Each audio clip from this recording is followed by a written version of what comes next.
agradezco la participación, que nos estemos dando cita esta tarde para escuchar esta charla interesante y bueno, escuchar lo que la doctora Ximena tiene para compartirnos. Sin más, me paso a leer el currículum de la doctora Ximena.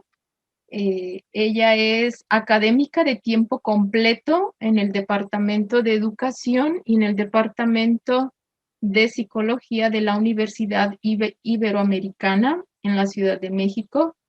Ella es directora académica de la Revista Internacional de Educación Emocional y Bienestar. Ella es doctora en Psicología Educativa y del Desarrollo por la UNAM. También estudió la maestría en psicobiología en la Facultad de Psicología de la UNAM y también cursó una maestría en psicología en la New York University y ella es licenciada en física por la Universidad de las Américas de Puebla. Ella ahora es representante regional para América del Norte de la Sociedad Internacional para la Inteligencia Emocional y es delegada nacional de la Red Internacional de Educación Emocional y Bienestar. Ella forma parte del grupo de investigación en docencia y diseño educativo de la UNAM, del Grupo Interdisciplinar de Educación para la Sustentabilidad de la Ibero en la Ciudad de México y de la Red de Mujeres para la Educación en México. Ella ha sido asesora de la Coordinación General de Educación Intercultural Bilingüe de la Dirección General de Educación Superior para Profesionales de la Educación, la Dirección General para la Innovación y el Fortalecimiento Académico y de la Dirección General de Diseño Curricular de la SEP, así como del Consejo Nacional para el Fomento Educativo y de las agencias de las Naciones Unidas, UNESCO y UNICEF. Su campo de investigación abarca el estudio de procesos de enseñanza y aprendizaje, el desarrollo de habilidades cognitivas y socioemocionales, así como la educación para la sustentabilidad y la mediación de las tecnologías digitales en el aprendizaje.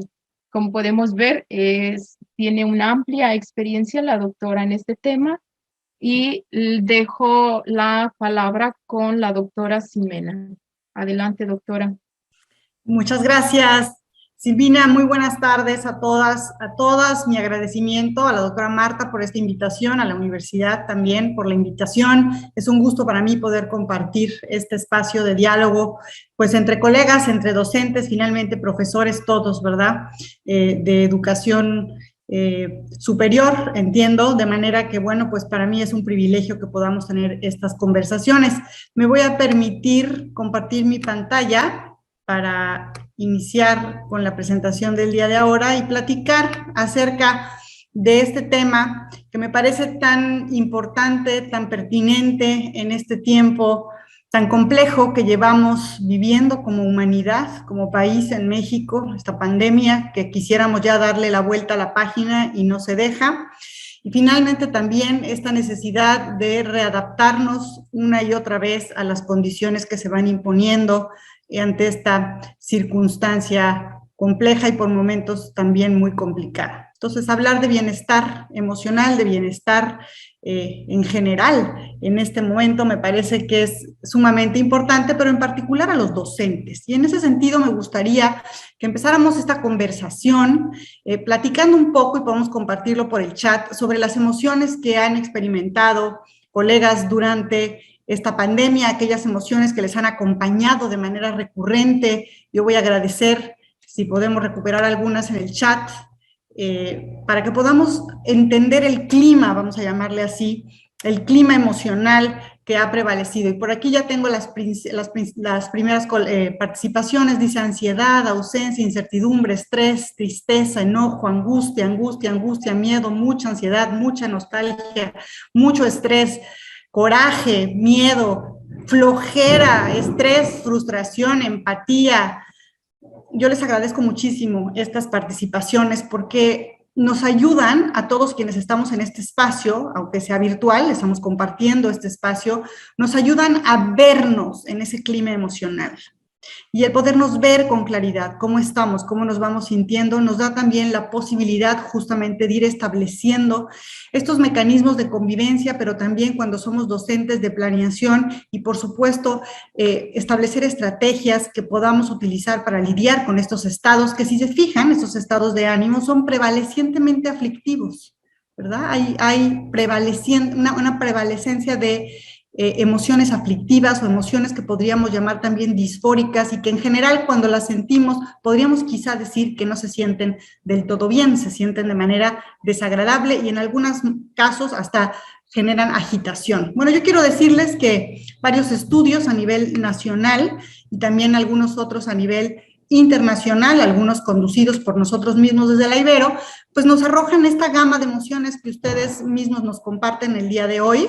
Estamos en una situación en donde han prevalecido precisamente emociones de este orden, emociones aflictivas principalmente, que sobrevienen, por supuesto, del estado mismo de incertidumbre, de aflicción, de miedo que nos genera una pandemia, pero también del confinamiento prolongado que vivimos al interior de nuestros hogares, en esta convivencia, en algunos casos bastante hacinada, o en algunos otros en una convivencia en donde las relaciones ya se encontraban de por sí, digamos, lastimadas o delicadas o en estado de atención y que por lo tanto pudieron generar o exacerbar algunas de estas otras emociones. Y finalmente, las emociones que habían acompañado este proceso de adaptación a una nueva forma de convivir, de trabajar, finalmente de organizarnos como docentes, como sociedad, como familias y en nuestras relaciones sociales, ¿no? Y no podemos obviar, por supuesto, las emociones que acompañan el duelo de quienes hemos perdido, personas queridas, personas cercanas, y que finalmente, bueno, pues esto desencadena en una situación como esta, emociones de las que ya ustedes nos han compartido y de las que otras personas alrededor del mundo y en el país, pues estamos compartiendo también. No es de más entonces esperar, y este es otro resultado de una investigación que realizamos desde el Departamento de Educación de la Universidad Iberoamericana en la Ciudad de México, que lleva por nombre Educar en Contingencia. No es por demás entonces que aparezca que justamente entre los docentes, y aquí tenemos un número bastante significativo de encuestados, justamente en aquello en donde se sintieron, vamos a decir, menos bien, si se fijan esa columna azul, es en la estabilidad emocional. Pudimos lidiar de alguna manera, pudimos sortear esto que tiene que ver con la adaptación de nuestras estrategias pedagógicas, pudimos más o menos completar los currículums, más o menos completar los planes de estudio, llevar a cabo de alguna manera el acompañamiento académico de nuestros estudiantes y también pudimos con bastante éxito, esa gráfica es bastante alentadora, la primera de mi lado izquierdo, pudimos adaptarnos a las nuevas tecnologías. Incluso quienes éramos migrantes tecnológicos pudimos aprender nuevas formas de utilizar la tecnología, aprender nuevas tecnologías, nos las fuimos, como dicen, capoteando y lo sacamos adelante. Pero parecería que el gran reto, el gran hueco, pues nos va quedando en esto que hemos, en esta investigación nombrado la estabilidad emocional, que tiene que ver realmente con esta relación que existe y que da como resultado el bienestar emocional, esta relación que hay entre todo aquello que procura bienestar emocional y todo aquello que resta bienestar emocional, es decir, todo aquello que nos pone en riesgo psicológico, en riesgo psicosocial, en riesgo de justamente quebrantar esa percepción de bienestar emocional. Y entonces aquí es en donde es pertinente hoy hablar sobre todo de bienestar para el docente, porque fíjense, en esta investigación también trabajamos, participaron varios colegas de educación superior, docentes de todos los cortes, de todos los niveles educativos. Yo presento nada más esta gráfica como para irnos viendo justamente más ampliamente ahora en el sistema de todos quienes conformamos una red de docentes en educación superior y vernos cómo hemos todos pasado por estos momentos de preocupación continua, intranquilidad, de estrés, preocupación por las noticias, que unos días dicen una cosa, otros días ya nos dicen que las vacunas no funcionaron, otros días ya nos dicen que hay una variante y otros días nos dicen una cantidad de noticias falsas que finalmente afectan nuestro estado de ánimo, lo mueven de ese estado de bienestar y nos toma a nosotros como personas trabajo, ¿verdad? Tiempo, esfuerzo, recuperar esta calma, este estado de equilibrio. Y sabemos que contamos, porque también así nos lo reportan los docentes, con eso que nos llama a la vocación docente como un aliciente a ese estado emocional. Nos motiva a estar con nuestros estudiantes, nos motiva a sentir que podemos seguir dando nuestra clase, nos llena de sentido de eficacia, de sentido de propósito también, que son nuestras acciones docentes. Y finalmente hemos desarrollado, la mayoría de nosotros, un nuevo ojo, vamos a llamarle así, una mirada empática hacia nuestros estudiantes, hacia nuestros colegas, sabiendo ahora sí que todos dolemos, ¿verdad?, cuando suceden situaciones como esta, y que entonces nos empezamos a ver en un universo mucho más empático. Y ahí, bueno, pues algunos comentarios de algunos docentes que nos compartieron en esta investigación, pues nos dejan ver justamente este estado de pérdida de bienestar emocional, pero también este estado acompañado de emociones positivas, de motivación por lo que hacemos al encontrarnos con nuestros estudiantes y con nuestro quehacer docente. Yo quisiera decirles que desde este lado de la pantalla consideramos que los docentes somos personas que estamos en la primera línea de cuidado, así como están los médicos. Hoy hablamos mucho de esto ante la pandemia, los médicos, las enfermeras, por supuesto, en la primerísima línea de cuidado en este momento de pandemia, también quienes cuidan de la higiene de nuestras ciudades, de la limpieza, de la repartición de alimentos, por supuesto, pero los docentes también. Los docentes también somos parte de esa primera línea de cuidado, y esto es algo que hemos visto de manera recurrente a lo largo de esta pandemia, porque finalmente el rol del docente, quien conduce la educación, quien acompaña a los jóvenes, a los niños y a los más pequeños en su trayecto formativo, pues somos nosotros los docentes. Somos personas que también cuidamos de la vida de las personas, y las cuidamos de una manera distinta, por supuesto, a como lo hacen los médicos, pero tenemos que ver justamente con el cuidado de ese trayecto del desarrollo, con el cuidado de ese devenir, ¿verdad?, de nuestros estudiantes en profesionistas, en ciudadanos, finalmente, que sean capaces, que sean personas de bien, que sean personas que finalmente aporten a la sociedad. Y en ese sentido, nuestro equipo, así como los bomberos tienen su equipo para enfrentar los incendios y los médicos tienen sus instrumentos para salvaguardar la salud de los pacientes, nosotros los docentes también tenemos un equipo que finalmente tiene que ver con nuestro conocimiento en la disciplina particular en la que estamos trabajando, pero también nuestras habilidades. Nuestras habilidades que nos llaman justamente a esa acción vocacional de ser docente, que tienen que ver con esta capacidad cognitiva y sobre todo socioemocional. Sobre todo socioemocional, porque el docente es una persona que trabaja con otras personas, que genera acuerdos, que genera diálogo, que genera conversaciones y que trata también de encontrar ese punto medio ante los desacuerdos, ante los desencuentros, ¿verdad?, ante las inquietudes, y de manera que este equipo, por supuesto, disciplinar, cognitivo, pero este equipo socioemocional es lo que nos permite llevar a cabo nuestro trabajo. Y por eso es pertinente también hablar de bienestar emocional del docente, porque finalmente en este momento la balanza de esas habilidades socioemocionales a lo mejor está un poco desnivelada, y en algunos casos empezamos ya a tener dificultad para lidiar con nuestras emociones. Y yo quiero decirles que parte de este quehacer docente tiene que ver con justamente lidiar con esas emociones, particularmente las más intensas, las más álgidas, digamos, aquellas que nos sacan, como decimos, de nuestro centro y que en ocasiones nos hacen actuar, ¿verdad?, de manera impulsiva, o que nos hacen entrar en estados que no son del todo productivos. Esto no quiere decir que esas emociones no son buenas, son bastante buenas, son positivas en ese sentido, porque finalmente nos alertan de que algo está sucediendo, algo no nos está funcionando, y hay una situación que necesitamos atender. Pero previo a ello, ¿verdad?, también nos pueden llevar a una actuación que de alguna manera no sería, como decíamos, productiva, o podría desencadenar en otras situaciones de malestar.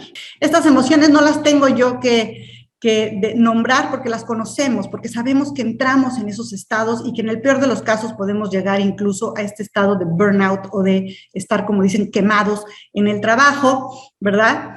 Pero que sabemos que a lo largo de esta pandemia, emociones como la ansiedad, que ya se mencionaba en el chat, pues nos han acompañado, este estado de preocupación continua, de no saber qué va a pasar, de no saber si me voy a contagiar. Yo les puedo compartir de mi vida personal que hace unos días mi hijo tuvo síntomas tipo COVID y estuvimos en el hilo de decir qué está pasando, y entonces la prueba, y entonces a ver si no nos contagiamos. Hasta que no sale la prueba, uno no se siente bien.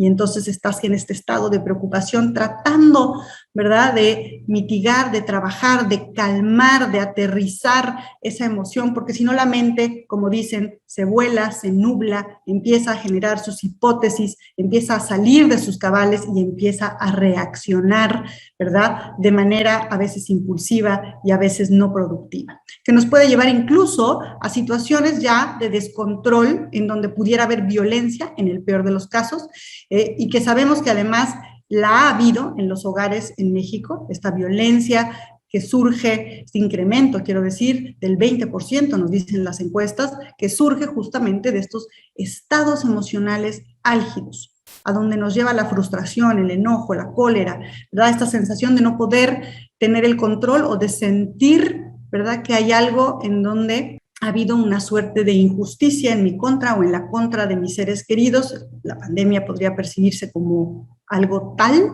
Además, quiero decirles que muchos docentes y estudiantes han enfrentado, literalmente, así nos lo dicen, con enojo esta situación, de manera que pues tenemos que cuidarnos porque estas emociones desembocan en acciones que pueden terminar siendo violentas. Y en el trabajo del docente es importante cuidarlas porque nos llevan, en algunos casos, no necesariamente a la violencia física, ¿verdad?, ni directamente verbal, pero sí a una violencia psicológica, por ejemplo, de humillación o de ignorar, o peor aún, de discriminar o hacer a un lado a los estudiantes que nos empiezan a generar un cierto conflicto. Entonces necesitamos cuidar ese estado de ánimo justamente para no caer en ese tipo de conductas. Pero también el docente necesita aprender, así como a lidiar con sus propias emociones, con las emociones de los demás, ¿no es cierto? Y ahora en el Zoom más, porque tenemos toda una gama de emociones, tenemos ahí toda una distinta situación pasando en el Zoom que no alcanzamos a tomar realmente con toda claridad, porque no nos permite esta bidimensionalidad de las cámaras y esta cuadrícula en donde lo que tenemos y vemos son caras que no sabemos si del todo, si las expresiones están reflejando lo que estamos suponiendo, ¿verdad? Tenemos cámaras apagadas, tenemos cámaras que no se prenden, tenemos cámaras que se están todo el tiempo conectando y desconectando, y eso desconcierta.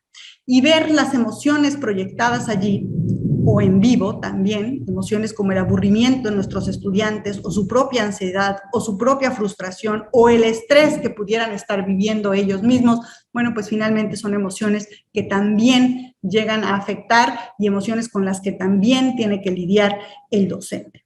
Porque aquí el tema es que el docente, como líder pedagógico de su aula, finalmente es el que lidera, el que genera o tiene la posibilidad de generar el clima emocional. Ese clima emocional del aula que finalmente es el resultado de un contagio emocional.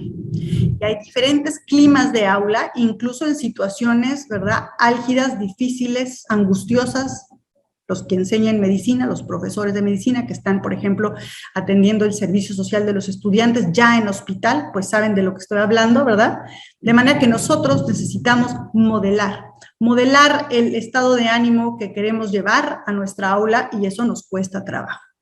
Pero no tenemos que perder de vista que finalmente sabemos desde la filogénesis, sabemos desde los estudios evolutivos que la conducta se imita, es uno de los factores, ¿verdad?, más ancestrales con los que contamos a nivel de especie, ¿verdad?, desde los primates más cercanos a nosotros, sabemos que aprendemos imitando, sabemos que las emociones se contagian, también ese es otro legado, ¿verdad?, y lo genético, y finalmente aprendemos observando. Entonces, toda esta gama de situaciones nos dan para saber la importancia que tiene que nosotros como docentes podamos generar y contagiar un clima emocional que sea el más favorable, primero para la convivencia y después para el aprendizaje. Y entonces la pregunta que sobreviene inmediatamente es si podemos realmente enseñar desde el estrés, desde el enojo, desde la ansiedad, desde el miedo, desde el malestar emocional. Y aquí nada más un cartón para ilustrar con los más pequeños cómo se ve esa situación, ¿verdad? Si nos pudiéramos ver nosotros en la angustia, nosotros ver en la ansiedad que nos genera, por ejemplo, el regreso a clases presencial. Nuestros semáforos empiezan a cambiar de color, ¿no es cierto? No sé cómo esté Colima, ustedes sabrán mejor que yo, pero en la Ciudad de México, pues ese semáforo empieza a acercarse al rojo aceleradamente y no sabemos si va a quedarse en rojo o si nos van a decir que es verde y nos van a mandar a trabajar a las escuelas y a las universidades de manera presencial. Y entonces, ¿qué emoción nos va a generar? Y vamos a retomar este punto más adelante. Aquí simplemente quisiera compartirles que este aprender a lidiar con nuestras emociones y con las emociones de los demás requiere principalmente dos situaciones. La primera, practicar el autocuidado. Necesitamos cuidar ese bienestar emocional.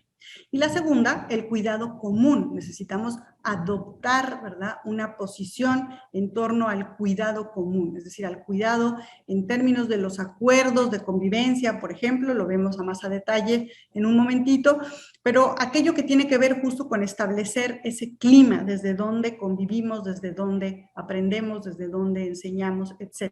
Como dicen, con inteligencia emocional, vamos a hablar de esto en un momento más, para generar ese bienestar emocional. Es decir, necesitamos practicar este autocuidado, que no termine siendo el autocuidado una acción narcisista o hedónica, sino más bien realmente una acción proactiva, productiva, para cuidar de ese bienestar emocional. Y el cuidado común, ¿verdad? El cuidado común, que no se convierta solamente en una normativa conductual, sino realmente en acciones, ¿verdad?, que tengan que ver o que intervengan justamente con la generación o cogeneración, diría yo, de bienestar social. Hablemos un poquito de a qué me refiero cuando hablamos de autocuidado. Cuando hablamos de autocuidado, hablamos de distintas dimensiones del bienestar. No me voy a quedar solamente en la emocional, porque sería, ¿verdad?, hablar parcialmente de algo que es mucho más amplio. En este momento, hablar de autocuidado tiene que ver sobre todo con cuidarnos físicamente, cuidar de la salud. Sabemos que ha aumentado considerablemente en el confinamiento el consumo de comida chatarra, por ejemplo, y en los adultos de cafeína y alcohol. Les pregunto ahora si alguno de ustedes se observa cómo durante el confinamiento haber consumido más cafeína y más alcohol. Si es así, necesitamos ser conscientes de ello, porque finalmente la salud, el bienestar, sobreviene primero de aquello que ingerimos, es los ladrillos, vamos a decir, de lo que somos. Entonces, comer, activarnos físicamente. Se ha aumentado drásticamente el sedentarismo durante la educación a distancia. Pasamos más horas de lo normal, quiero decirles, sentados. Y eso empieza a afectar también la calidad del funcionamiento orgánico integral. Entonces necesitamos activarnos físicamente. Pero también, fíjense, otra estadística interesante es que pasamos más horas ahora trabajando. Hemos roto las barreras de las horas, vamos a llamarle, determinadas para nuestro trabajo.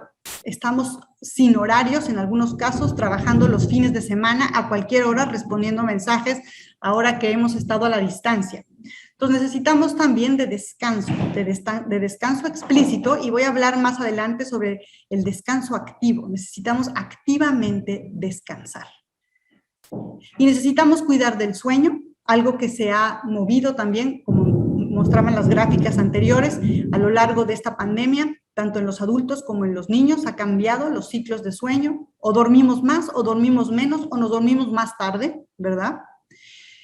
Y finalmente la higiene. Necesitamos cuidarnos, acicalarnos literalmente. Se ha perdido la capacidad de acicalamiento durante la pandemia, durante el confinamiento. Vimos esos memes en donde la gente nada más se vestía, ¿verdad?, de la cintura para arriba, de la cintura para abajo usaban el pants o el short o lo que fuera, y entonces eso también ayudó a que subiéramos de peso, porque no estábamos usando nuestra ropa. En promedio se calcula que hemos subido alrededor de 6 kilos a lo largo de este confinamiento, y hay quien más. Entonces, cuidemos de nuestro físico.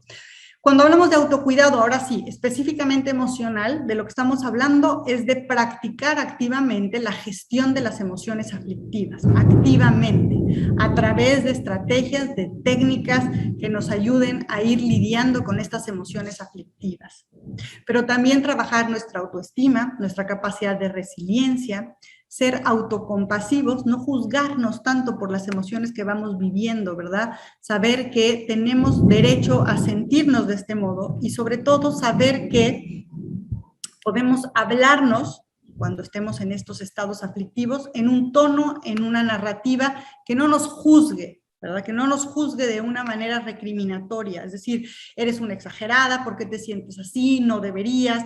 Este no es un lenguaje que nos ayuda a generar bienestar. Necesitamos empezarnos a tener un poco más de compasión a nosotros mismos y finalmente desarrollar también más la autonomía. Esta capacidad, por ejemplo, de saber en dónde están mis fortalezas, qué necesito seguir trabajando, de manera que mis acciones, por ejemplo, mis acciones pedagógicas, mis acciones organizacionales en mi institución de origen, sean más efectivas y pueda yo justamente trabajar esos horarios que están desgastándome físicamente.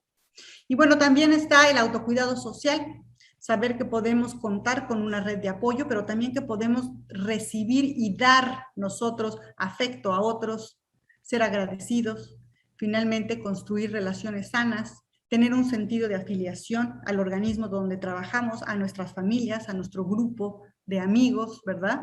Y finalmente tener quien nos escuche. Necesitamos en ocasiones ser escuchados, necesitamos generar las condiciones no solo para que nos escuchen, sino para escuchar, de manera que podamos crecer en ese cuidado social o en ese autocuidado social. El autocuidado cognitivo, ¿verdad? Que tiene que ver sobre todo con no consumir demasiada información, sobre todo si esta no es una información, vamos a llamarle así, saludable o veraz, ¿no? Estar ociosamente en las redes sociales no nos ayuda a ese autocuidado cognitivo, pero también tiene que ver con planear y priorizar nuestras acciones sobre todo de trabajo, y voy a regresar allá en un momento. Y finalmente también un autocuidado espiritual, que tiene que ver con regresar a esa conexión interior, y no quisiera entrar en ninguna polémica de religión, ni mucho menos, aquí es más bien una invitación a reconectar con nosotros mismos, a tratar de no pasar tanto tiempo enajenados en otras cosas. El consumo de televisión, de videojuegos durante esta pandemia ha sido estrepitoso, consumimos más televisión y más videojuegos que jamás en la historia. De manera que necesitamos regresar a nosotros mismos y dejar de estarnos enajenando para saber realmente reconocer cómo nos sentimos y cómo estamos conviviendo y reaccionando con los demás. Y finalmente, cultivar activamente o recordarnos activamente ese propósito en la vida, ese propósito que tenemos como profesionistas, como docentes, como madres, como padres, como familia, ¿verdad? De manera que también vayamos recuperando ese sentido de pertenencia, que nos ayude a estar aquí en calma, saber que formamos parte de algo mucho más grande, que no estoy solo en esta situación y que ello me ayuda a transitar en este momento, pues que ya de por sí es complejo. Y finalmente también decíamos este cuidado común, este cuidado que tiene que ver con los demás también. Esta necesidad que tenemos de desarrollar conciencia social en este momento, de podernos comprender, por ejemplo, en la organización, en la universidad, en el cuerpo colegiado de docentes, comprender cómo se siente el otro, ser empático con el otro, saber que el otro puede estar sufriendo, pasándola bastante mal, aflictivamente, emocionalmente hablando, porque puede, como me sucedió a mí hace unos días, les compartía yo, estar, por ejemplo, en vigilia si hay un familiar que está infectado o hay un familiar que está pasando por la enfermedad o la familia se ha desequilibrado económicamente. Sabemos que esta pandemia también va acompañada de una crisis económica, entonces necesitamos desarrollar esa capacidad de conciencia, sobre todo quienes somos líderes en la toma de decisiones, necesitamos saber cómo están nuestros compañeros de trabajo. Necesitamos trabajar nuestra habilidad de colaboración, al mismo tiempo que somos participativos, que podamos trabajar en equipo, para que podamos plantear y llegar a metas comunes, no sentirnos otra vez solos con toda la carga de trabajo, ni tampoco desperdigados en términos de cuál era la meta que teníamos que alcanzar, por ejemplo, como departamento académico, como cuerpo de docentes, etcétera. Generar buenos estilos sanos, diría yo, y afectivos de comunicación, un diálogo generativo, de propuesta, no tanto de confrontación. Sabemos que estamos emocionalmente sensibles, entonces necesitamos ser atentos al tono de voz, a cómo recibo lo que me dice el otro, no tomarme, ¿verdad?, de manera personal, pues ese tono de voz, esa angustia que pudiera estar compartiendo el compañero, porque finalmente este es un momento aflictivo para todos. Entonces, diálogo generativo, no confrontativo, de manera que la comunicación pueda ser asertiva y podamos escuchar con atención y con empatía al otro. Por supuesto, practicar el respeto en todo momento y ser solidarios. En la medida en la que la institución lo puede hacer, la medida en la que los cuerpos directivos pueden trabajar con los colegas y en la medida en la que entre docentes podemos ser solidarios, podemos apoyarnos, podemos trabajar en colegiado, me parece que nos vamos cuidando más unos a otros. Me parece que aquellos protocolos que pudiéramos poner en acción, bueno, pues finalmente tendrán mejores resultados. Y decía yo hace un momento con inteligencia emocional que pueda o que nos permita, ¿verdad?, reconocer, comprender mis emociones, cómo me siento. Y empezar literalmente desde la alfabetización más básica. No nos detenemos a pensar cómo se llama esa emoción que estoy sintiendo en este momento. Entonces necesitamos practicar ese nombrar cómo me siento. Pero también practicar, decíamos hace un momento, la regulación y el manejo de mis respuestas y de mi expresión emocional. Necesito practicar activamente la autorregulación, que es otra de estas habilidades socioemocionales que acompañan a la inteligencia emocional. Para que entonces pueda usar mis emociones, toda esta gama de emociones que siento en este momento, ya sea en el trabajo colegiado o en mi familia o con mis estudiantes, o conmigo mismo, para contener o transformar el clima emocional. Cómo no se desborda esa situación en los distintos contextos o en mí misma, ¿verdad? Y cómo lo puedo transformar, cómo lo puedo llevar a otro lugar. Por supuesto, para autogenerar bienestar emocional, para que yo pueda llegar a un estado de calma, a un estado de mejor estado de ánimo, para tomar decisiones con atención y con claridad, para poder escuchar y comunicarme y finalmente, como decíamos hace un momento, para colaborar y trabajar en equipo. Pensemos que esto de la inteligencia emocional finalmente tiene que ver con la capacidad para gestionar el bienestar integral. Y en ese bienestar pues va de por medio este ciclo que podríamos llamar de trabajo productivo y descanso activo, que voy a explicar en un momentito más adelante. Empecemos entonces explorando esto que podría ser el bienestar desde la inteligencia emocional. Empieza por reconocer cómo me siento, cómo nos sentimos. La pregunta que hice al inicio de la conferencia, pues justamente refería a ello. Y emociones hay muchas, ¿se fijan? Este gráfico se llama el gráfico de las emociones, en inglés el Mood Meter, desarrollado por la Universidad de Yale. Y lo que nos ayuda a entender es que existen distintas emociones con distintos niveles de percepción de energía. Me puedo sentir muy agitado o lánguido, muy calmado, y con distinto nivel de percepción o valoración de agrado. Me puedo sentir de manera muy desagradable o de manera muy agradable. De acuerdo a cómo me siento, pues hay una etiqueta, hay un nombre, hay una emoción que de alguna manera me ayuda a entender a dónde me lleva una emoción. ¿Por qué es importante reconocer y aprender a nombrar estas emociones? Nosotros, nuestras familias, nuestros estudiantes. Porque las emociones generan disposiciones. Los estados emocionales nos llevan a distintas disposiciones, a distintos estados conductuales, cognitivos, actitudinales, afectivos y finalmente relacionales. Porque no es lo mismo estar en una emoción muy intensa, muy agitado, ¿verdad?, percibiéndome de manera desagradable, en donde me pueda yo poner demandante, terco, amenazante, incluso autoritario, que estar en una emoción más agradable, menos intensa, que me ayuda a estar reflexivo, meticuloso, participativo, etc. Entonces, cómo me siento genera, o esas emociones que traigo conmigo, genera disposiciones. Reconocerlas me ayuda a reconocer también las disposiciones a donde me llevan estas emociones. Particularmente si estoy en una situación, como estamos ahora, la mayoría de nosotros, una situación emocionalmente intensa, porque estar por acá arriba, en este gráfico rojo, ¿verdad?, en donde se encuentran las emociones de mayor agitación, como el miedo, como la angustia, como el enojo, ¿verdad?, pues puede llegar a nublar el juicio, a sesgar el pensamiento, a afectar las decisiones que tomamos y finalmente a afectar las relaciones interpersonales. Entonces necesitamos preguntarnos de vez en cuando, ¿cómo me siento en este momento? ¿Cómo estoy ante esta situación? ¿Cómo me hace sentir esta propuesta o esta situación, esta acción que vamos a emprender? Y así como pregunté cómo nos sentimos durante esto que ha sido la pandemia, pues me gustaría preguntarles cómo nos sentimos ahora que vamos a regresar a clases. ¿Qué emociones sobrevienen?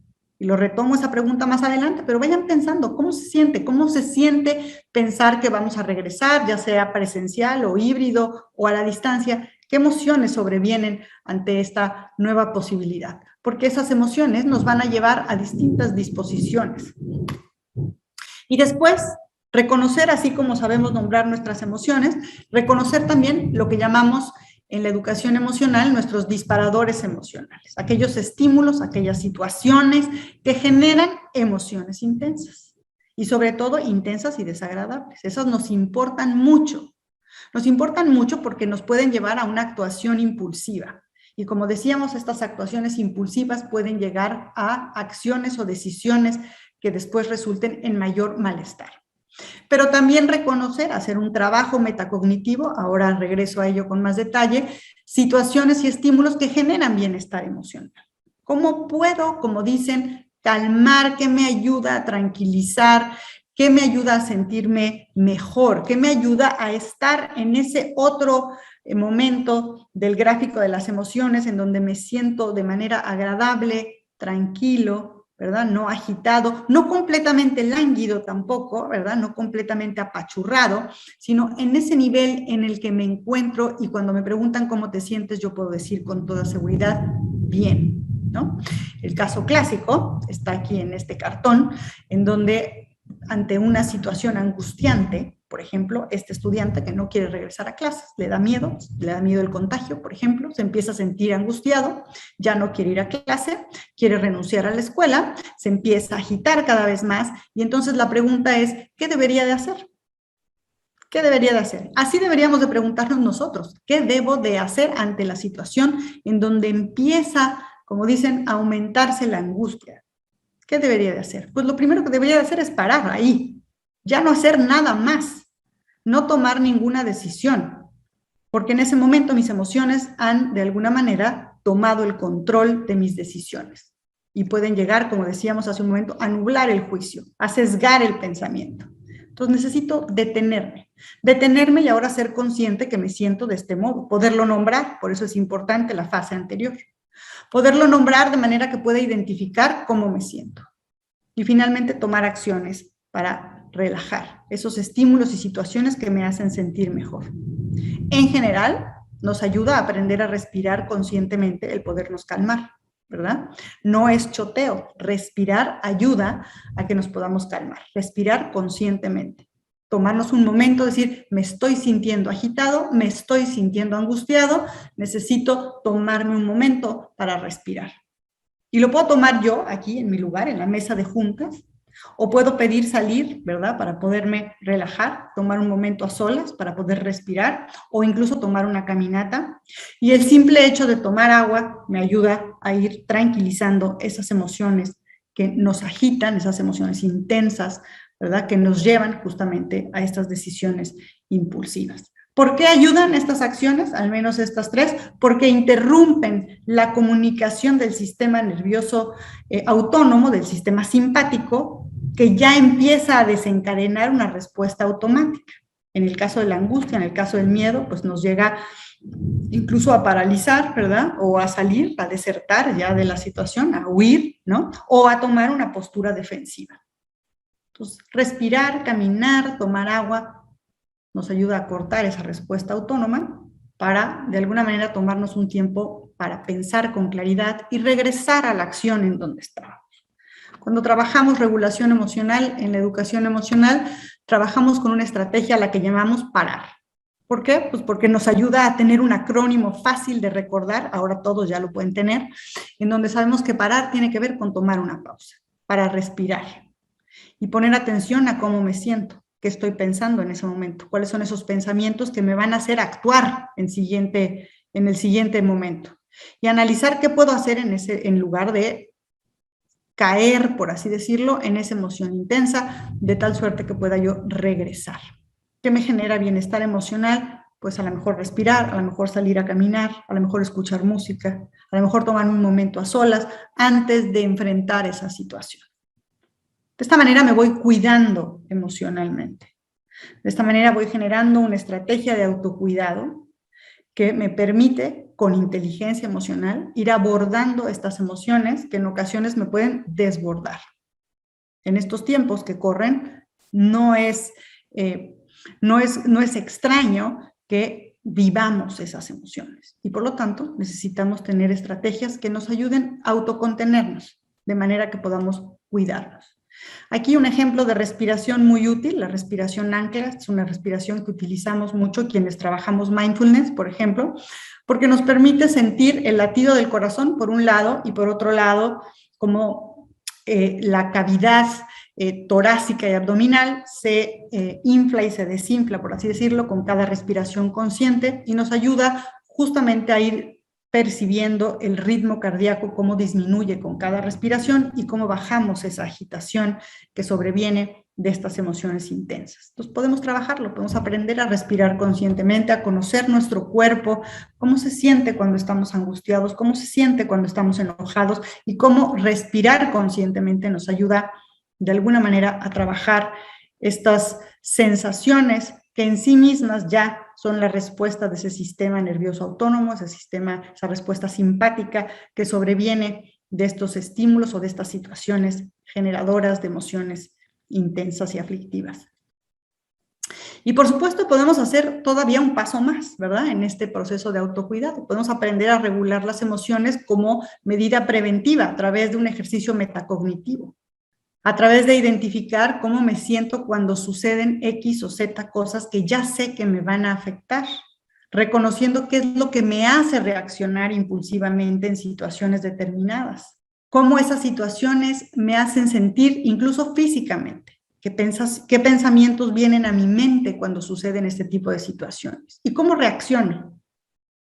¿Y cuál sería una mejor manera de reaccionar? Porque ciertamente ha habido consecuencias a mis reacciones anteriores, de manera que las pueda prever hacia el futuro. Entonces, tener esta práctica de cómo reacciono, cuándo, de manera que me vaya yo conociendo todavía más, vaya yo desarrollando autoconocimiento o conciencia emocional, me ayuda también a cuidarme y a cuidar a otros, porque entonces ahora mis respuestas ante situaciones que me afligen, pues son más mesuradas, más con calma, más claras, más pensadas y no solamente, digamos, al calor del momento, cuando la emoción ya tomó, por así decirlo, el mando de la situación.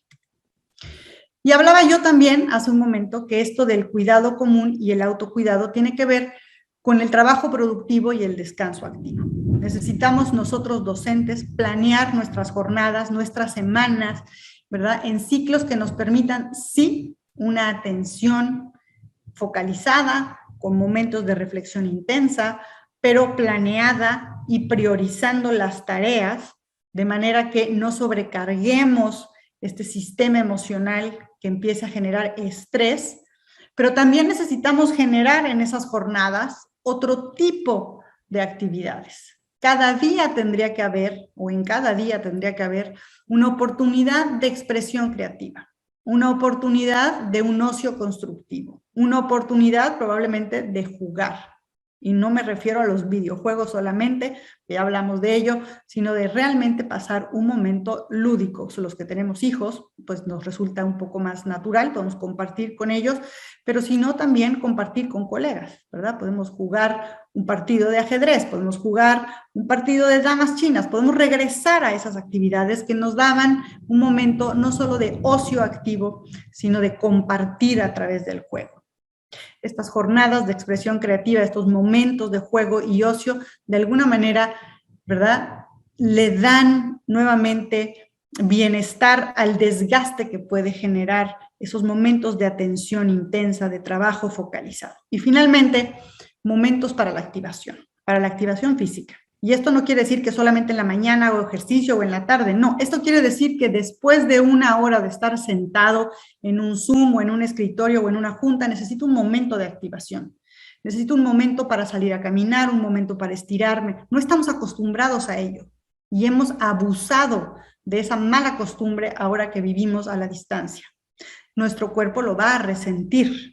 Sabemos que las afectaciones cardiovasculares más graves sobrevienen de vidas más sedentarias. Entonces necesitamos darnos en cada jornada, cada día, un momento de activación. No estoy diciendo que tenemos que correr un maratón, ni tenemos que salir, ¿verdad?, a hacer una activación demasiado forzada, simplemente de tomarnos pausas cada día, pausas que nos permitan activar el cuerpo y eso va a oxigenar la mente y eso va a generar también bienestar emocional. Y también hablábamos del trabajo productivo. en términos de la organización y la planeación, yo estoy segura que ya conocen este cuadrito, ¿verdad? Esta matriz que nos permite distinguir la importancia que tiene la planeación y el priorizar en nuestras vidas laborales, priorizar qué es importante, qué es urgente, qué no es urgente, ¿verdad? Qué nos distrae, porque todas estas diferencias también tienen un contrapeso emocional. Si pasamos demasiado tiempo en la distracción, en aquello que no es productivo, entonces, es decir, procrastinando, ahora tenemos esta palabra, entonces generamos más estrés. Para no procrastinar necesitamos priorizar, necesitamos planear en términos de aquello que es importante y urgente, y lo importante y urgente requiere mucha autorregulación, porque necesito estar atento en esto que es de suma importancia y además es urgente, necesito gestionar mis emociones para hacerlo efectivo. Lo importante, pero que no es urgente, entonces requiere todavía más planeación, necesito enfocar cuáles son estas cuestiones que necesito atender, pero que todavía las puedo, por así decirlo, formar en el tiempo. Y necesito también entender cuando algo no es importante, pero es urgente, quizá pensar que lo puede hacer o alguien más, que es parte de mi equipo de trabajo, o lo puedo priorizar. Es decir, de todo eso que no es tan importante, pero necesita ser atendido, ¿qué es lo primero? De manera que no me desborden todas estas informaciones. Y definitivamente tratemos de limitar aquello que no es importante y no es urgente, porque eso nos resta incluso bienestar particularmente emocional. Si nos pasamos dándole para abajo en el Instagram o en el Facebook y nada más estamos ahí dándole la vuelta a estas plataformas, finalmente se nos va el tiempo, finalmente consumimos noticias que a lo mejor no alimentan el bienestar emocional y finalmente le resta tiempo y le suma estrés a aquello que sí era urgente o aquello que sí era importante. Trabajo productivo también tiene que ver con aprender a identificar nuestras fortalezas en términos de aquello que hacemos muy bien. Nosotros como docentes, en este proceso de readaptación a la educación a la distancia, al uso de tecnologías que antes no utilizábamos, y ahora a estos nuevos modelos de educación híbrida, necesitamos partir de reconocer aquello que hacemos muy bien, de manera que podamos partir de allí para seguir aprendiendo. Lo mismo vale para nuestros estudiantes. Ahora que nos volvamos a ver, ahora que volvamos a empezar este ciclo de aprendizaje, necesitamos partir de aquello que pueden hacer muy bien, no de todo lo que han carecido por haber estado a la distancia, por no haber tenido acceso a X o Z dispositivos o infraestructura, sino de aquello que les sale muy bien, para que podamos a partir de ahí, nosotros y ellos, seguir aprendiendo. El partir de los aprendizajes, de aquellos que son nuestras fortalezas, nos da mayor sentido de eficacia, lo cual también alimenta la motivación y la perseverancia. Si partimos desde la posición de yo no sé hacer esto, yo no puedo hacer esto, esta tecnología no la conozco, esto de lo híbrido no me acostumbro, entonces vamos a mellar la motivación y la perseverancia.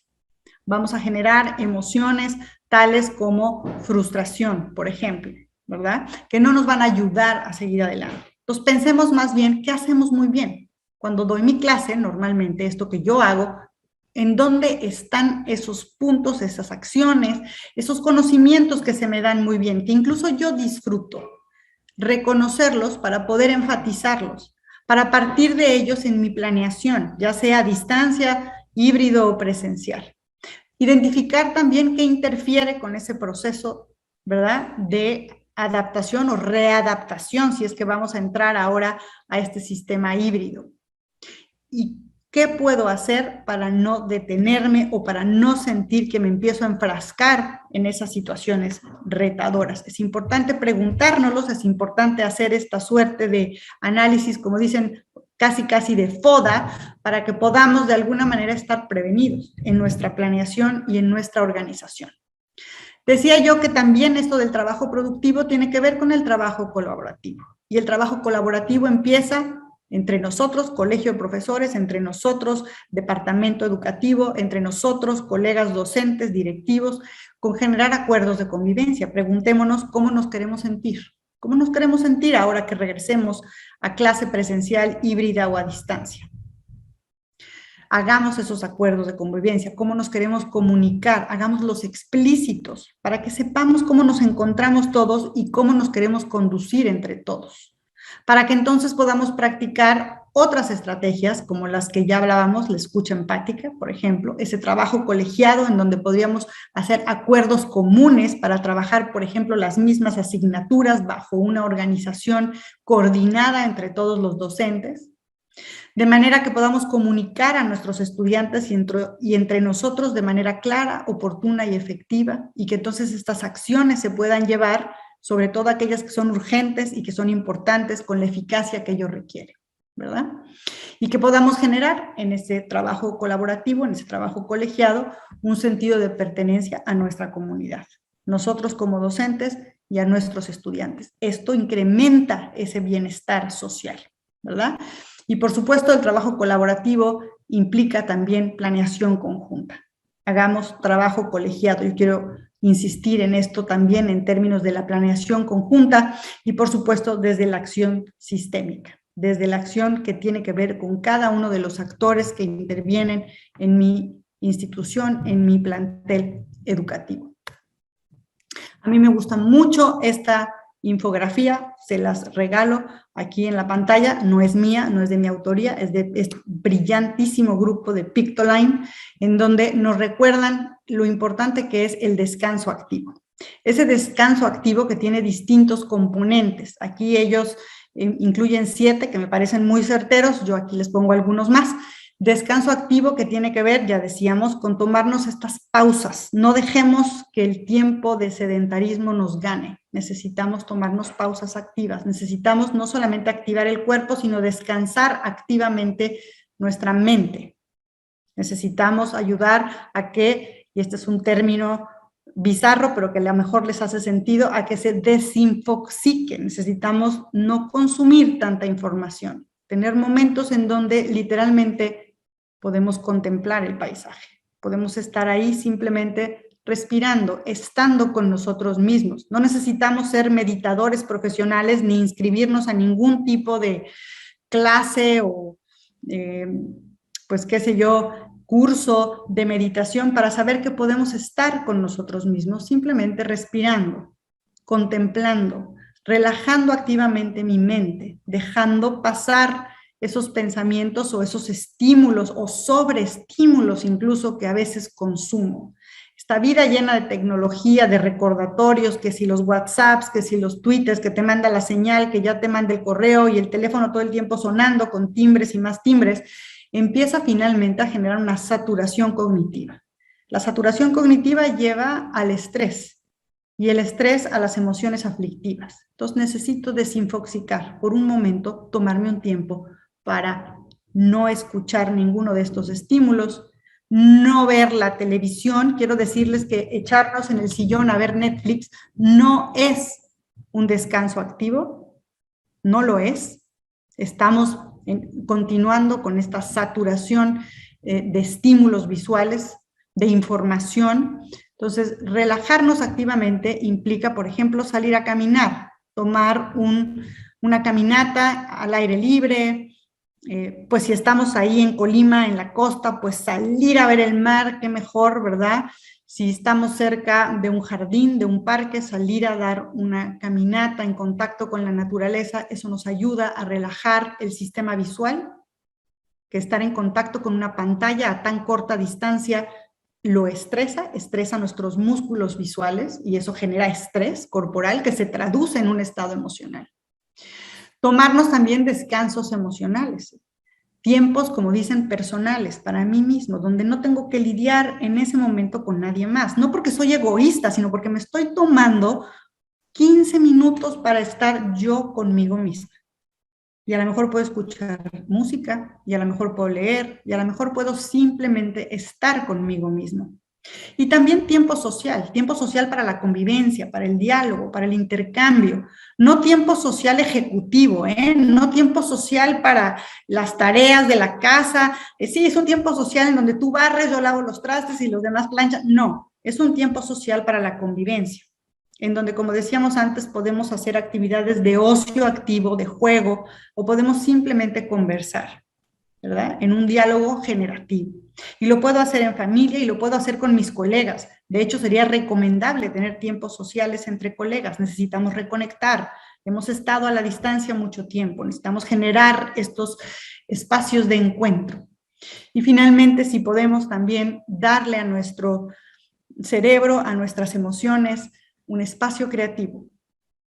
Piensa qué te gusta hacer, qué te llena de contento y en dónde encuentras nuevas satisfacciones, nuevas inspiraciones, en dónde está esa actividad creativa que te llena y que no tiene que ver otra vez con estas demandas o con estas necesidades laborales que si bien nos gustan, ¿verdad? Somos docentes, tenemos ahí una vocación, estamos contentos, pero que hacemos estas actividades creativas no tanto por obligación, sino por gusto, por placer, porque justamente son la inspiración para ser mejores docentes, para ser mejores personas, para encontrarle mayor significado incluso a lo que hacemos. Entonces, tomémonos estos descansos activos.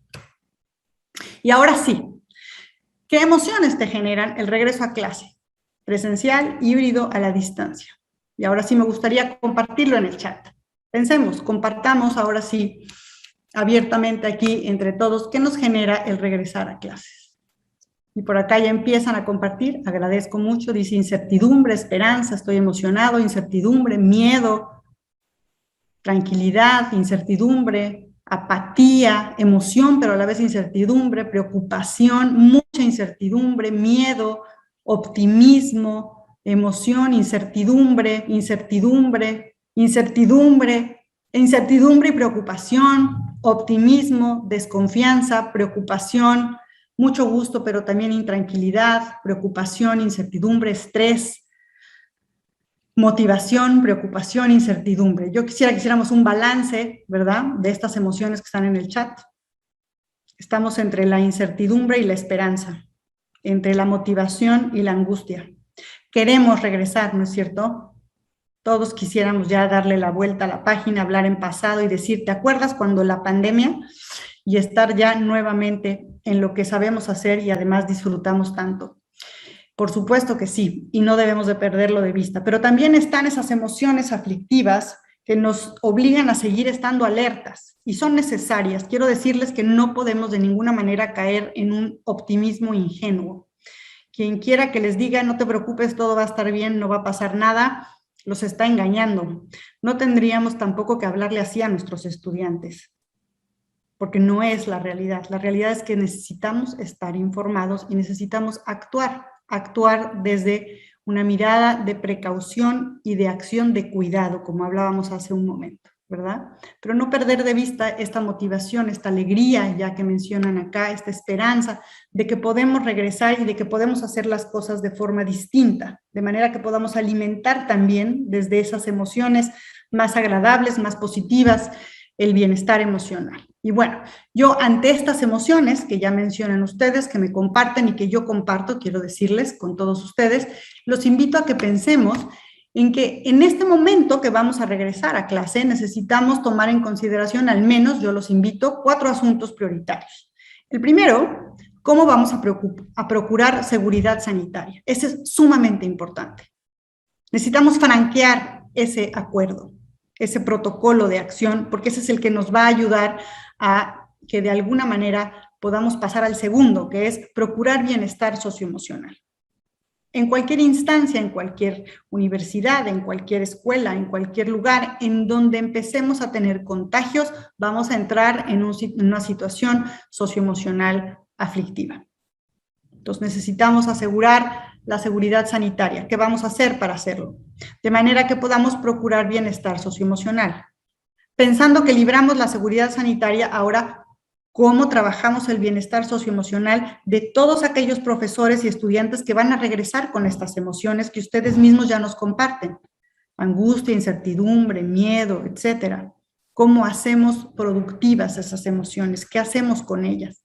Y después, ¿cómo vamos a cuidar y apoyar a nuestros docentes y estudiantes específicamente en la organización, en la planeación, en ese ciclo de trabajo productivo y descanso activo? ¿Qué vamos a hacer? ¿Qué vamos a proponer desde las acciones literalmente pedagógicas?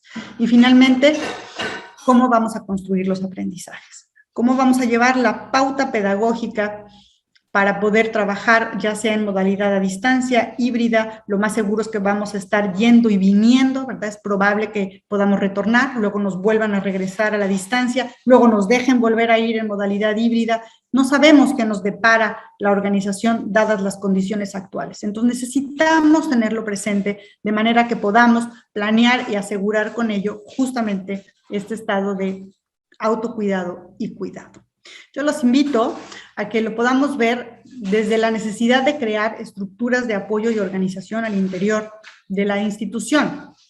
Que empecemos por estar en todo momento atentos, realizando un diagnóstico continuo del clima emocional, cómo nos sentimos, de los aprendizajes y de la salud física, cómo se encuentra la comunidad en esas tres dimensiones. Y que lo hagamos además, como aparece en el diagrama, desde tres distintos niveles. El nivel individual, la persona, cada uno, los grupos focalizados, cómo se encuentran ciertos grupos, ¿verdad? Si puedo generar ciertas clasificaciones de grupos de estudiantes, de grupos de docentes, de grupos de asignaturas, cómo se encuentran en cada uno de ellos, me ayuda también a la planeación estratégica. Y finalmente, cómo está la comunidad en general, qué acciones estoy emprendiendo desde la comunidad en general para cuidar justamente del bienestar emocional. Y bueno, emprender acciones preventivas. Yo los invito a establecer claros protocolos sanitarios, trabajar las habilidades socioemocionales, las de los docentes, primero que nada, y las de los estudiantes. Normalmente se cree que hay que trabajar la educación emocional con los estudiantes. Yo les diría, no, primero con los docentes, porque como dije en el inicio, el docente, ¿verdad?, contagia el clima emocional. Es el que lleva de alguna manera el termómetro. En ese espacio necesitamos cuidarnos para cuidar también el clima emocional para nuestros estudiantes.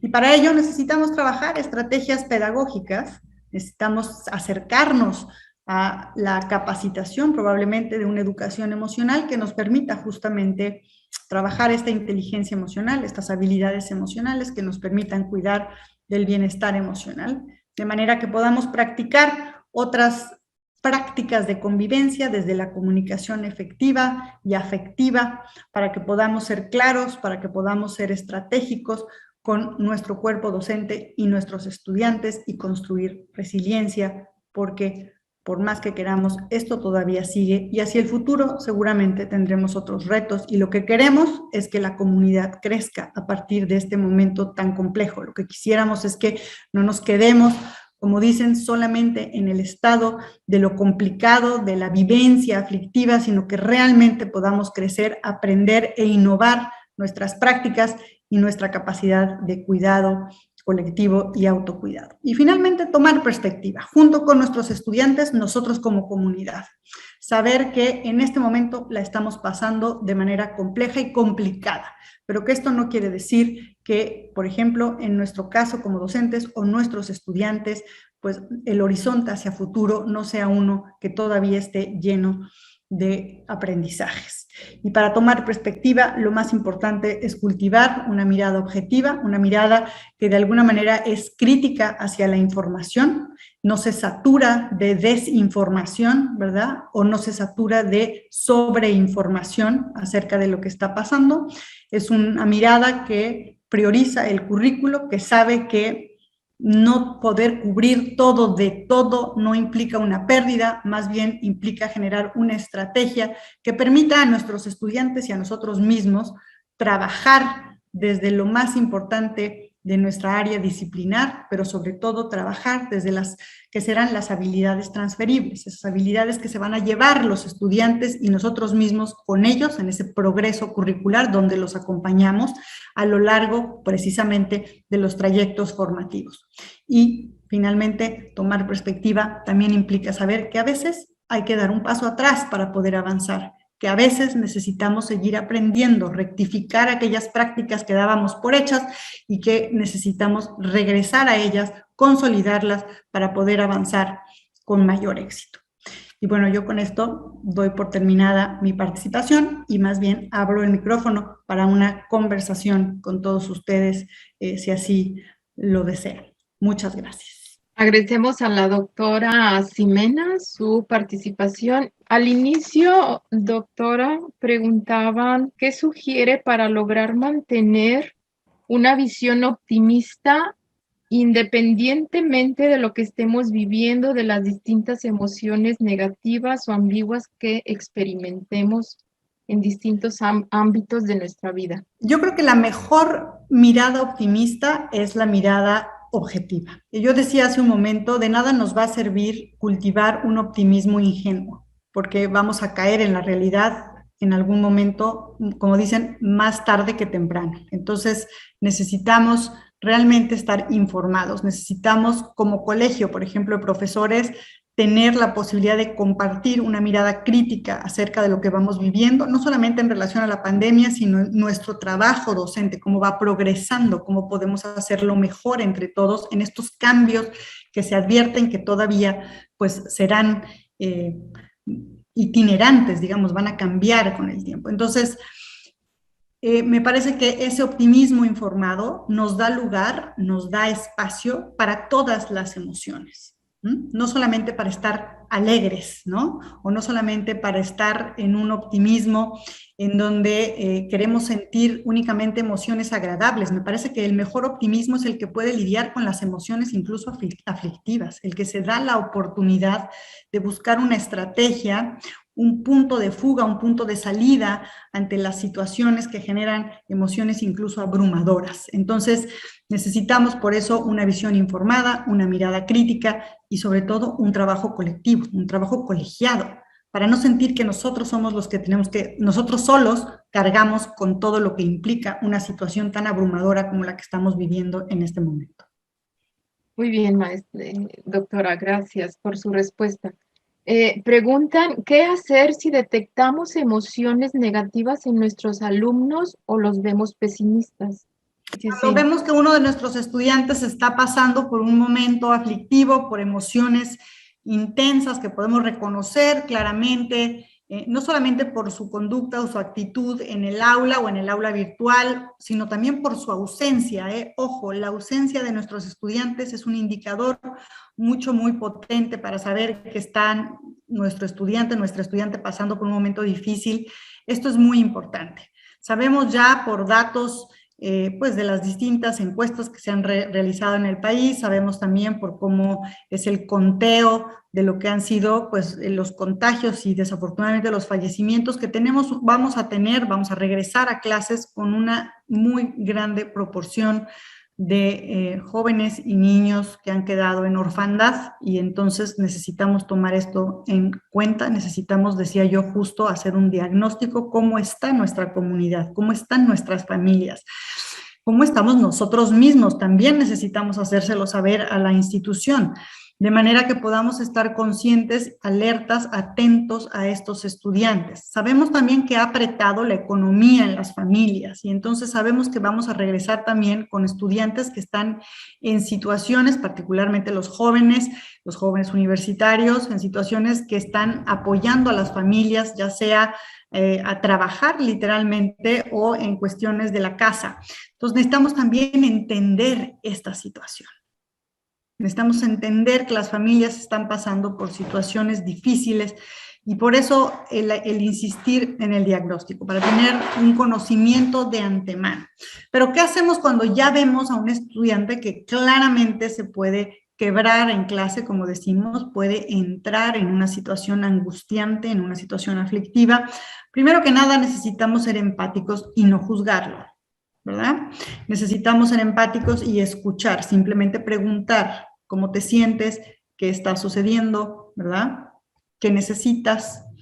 Nosotros no somos terapeutas, los docentes no todos somos psicólogos, incluso los que somos docentes en psicología no somos terapeutas de nuestros estudiantes, pero lo que sí somos es que somos de alguna manera unos ojos que permiten ver que hay un estudiante que recurrentemente le está pasando mal y entonces necesitamos referirlo a otra estructura de apoyo. Por eso decía yo la necesidad de prever en la institución estructuras de apoyo diferenciadas, porque no es lo mismo el estudiante que pasó un mal día, un mal momento por una situación muy particular en aquella situación, en aquel momento, perdóneme, que un estudiante que está teniendo reiteradamente, frecuentemente situaciones o comportamiento o conductas emocionalmente aflictivas. A ese estudiante necesitamos referirlo a otra instancia, a un apoyo de orden psicológico, sí socioemocional, pero ahora ya con un apoyo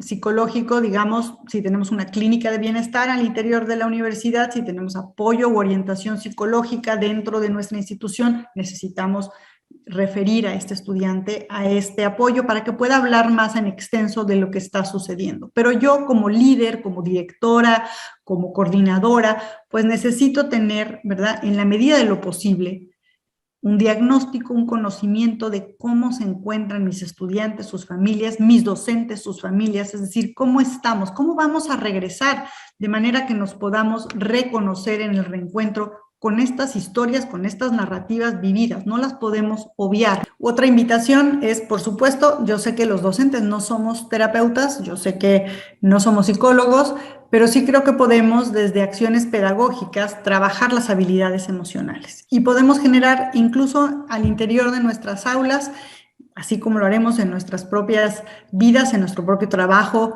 como docentes, estos ciclos de trabajo productivo y descanso activo. Podemos trabajar las pausas de activación, podemos trabajar la respiración consciente, podemos generar estos espacios de juego y ocio con nuestros estudiantes, para que ellos también tengan oportunidad de justamente recargar, por así decir, su bienestar emocional. Para que no tengamos solamente que tratar de contener al estudiante para regresar, ¿verdad?, a la enseñanza curricular o para regresar a los contenidos. Me parece que tenemos que empezar por reencontrarnos, para reconocernos en la experiencia vivida, para establecer esos acuerdos de convivencia en términos también de las metas que nos queremos proponer junto con nuestros estudiantes y trazar un camino que incluya no solamente estos espacios de trabajo intenso y atención sostenida, focalizada en lo que estamos haciendo, sino también momentos que nos permitan la expresión creativa, decíamos.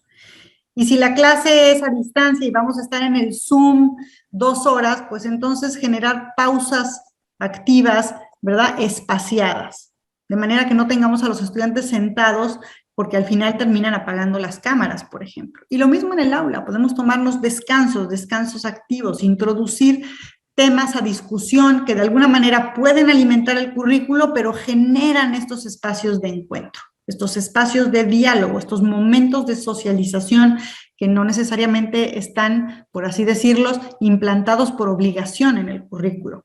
Muchas gracias, doctora, por su respuesta. Invito a todos los docentes a seguir estas recomendaciones que nos ha dado la doctora, tanto para nuestra vida personal, esta parte del autocuidado que ella rescata valiosamente, así como el trabajo, esta empatía con los estudiantes.